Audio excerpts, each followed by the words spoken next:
ये है 21वीं सदी की सबसे कीमती चीज, इतनी कीमती कि पैसा, सोना, तेल ये सब इसके आगे कुछ भी नहीं। और इस चीज को हासिल करने के लिए सारी दुनिया की सुपर पावर कंट्रीज इस वक्त एक रेस में लगे हुए हैं। लेकिन इस रेस का एंड बहुत ही भयानक होने वाला है। बज़ाहिर मामूली सा पत्थर नजर आने वाली ये चीज शायद एक ऐसी जंग का सबब बनने वाली है जो पूरी दुनिया को अपनी लपेट में ले लेगी। ऐसी जंग जिसके बारे में एक्सपर्ट्स और एस्ट्रोलॉजिस्ट वार्न करते आ रहे हैं, यानी वर्ल्ड वॉर 3। इस जंग अजीम की सबसे बड़ी वजह शायद ये चीज होगी। आखिर क्या है ये चीज जिसको हासिल करने के लिए सारी दुनिया के मुल्क एक दूसरे से लड़ पड़ेंगे? क्या आप जानते हैं कि वो क्या चीज है जिससे हमारे सारे टेक्नोलॉजी गैजेट्स जैसे कि मोबाइल फोन्स, कंप्यूटर्स, टीवी, जंगी हथियार और बिजली से चलने वाली गाड़ियों की बैटरीज चलती हैं? वो है जमीन में पाई जाने वाली एक धात जिसे कहते हैं लिथियम। लिथियम को इस वक्त पूरी दुनिया में व्हाइट गोल्ड कहा जा रहा है और इसकी वजह यह है कि फ्यूचर AI यानी आर्टिफिशियल इंटेलिजेंस और इलेक्ट्रिक व्हीकल्स यानी बिजली से चलने वाली गाड़ियों और ट्रांसपोर्ट का है। और इन दोनों चीजों में यूज होने वाला सबसे बड़ा रॉ मटेरियल लिथियम ही है। अगर हम अमेरिका की बात करें तो इलेक्ट्रिक गाड़ियों की सेल हर साल 40% बढ़ रही है और प्रेसिडेंट बाइडेन ने हाल ही में ये टारगेट दिया है कि 2030 में जितनी भी गाड़ियां अमेरिका में बेची जाएंगी उनमें से 50% इलेक्ट्रिक कार्स होंगी।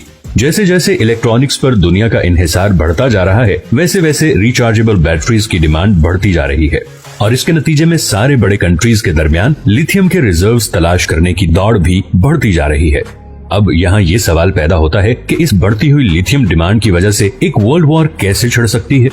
ये सवाल हमें लिथियम से जुड़े एक फंडामेंटल मसले की तरफ ले जाता है जिसे हम इंग्लिश में कहते हैं स्कैर्सिटी, यानी किसी चीज की शदीद कमी होना।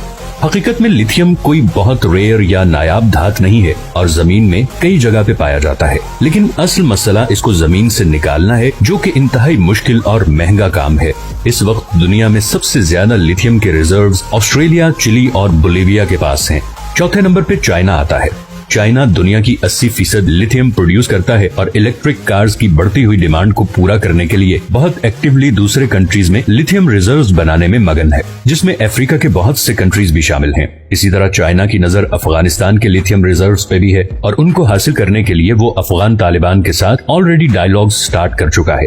2030 तक चाइना तकरीबन 100 आयन लिथियम प्लांट्स लगा चुका होगा, जिसका मतलब यह है कि दुनिया की 85% लिथियम बैटरीज चाइना बना रहा होगा। और इस हिसाब से तो चाइना वाकई में 2030 तक दुनिया की सुपर इकोनॉमी बन चुका होगा। अब चाइना इतनी स्ट्रॉन्ग पोजीशन तक कैसे पहुंचा, ये हम किसी और वीडियो में कवर करेंगे।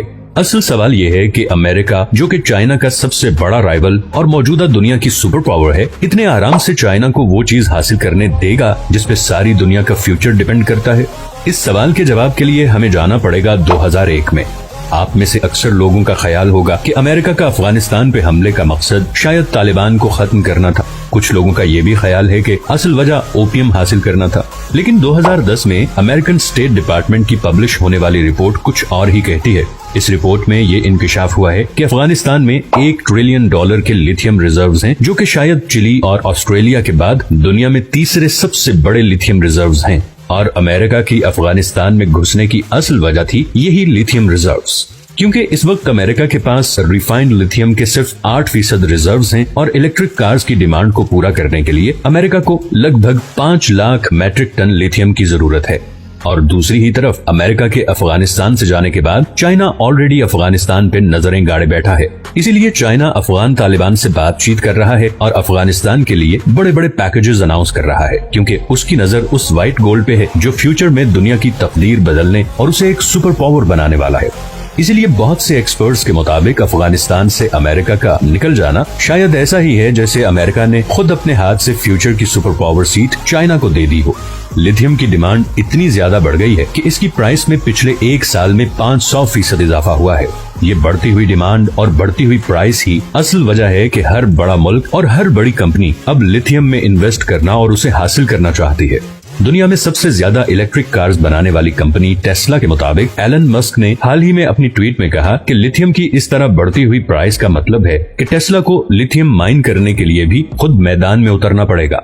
लेकिन इस सारी सूरत हाल को देखते हुए ऐसा लगता है कि अमेरिका खुद को उस डेस्परेट सिचुएशन में ले आया है जिस पोजीशन में 1941 में जापान था और उस वक्त उसने पर्ल हार्बर पर हमला किया।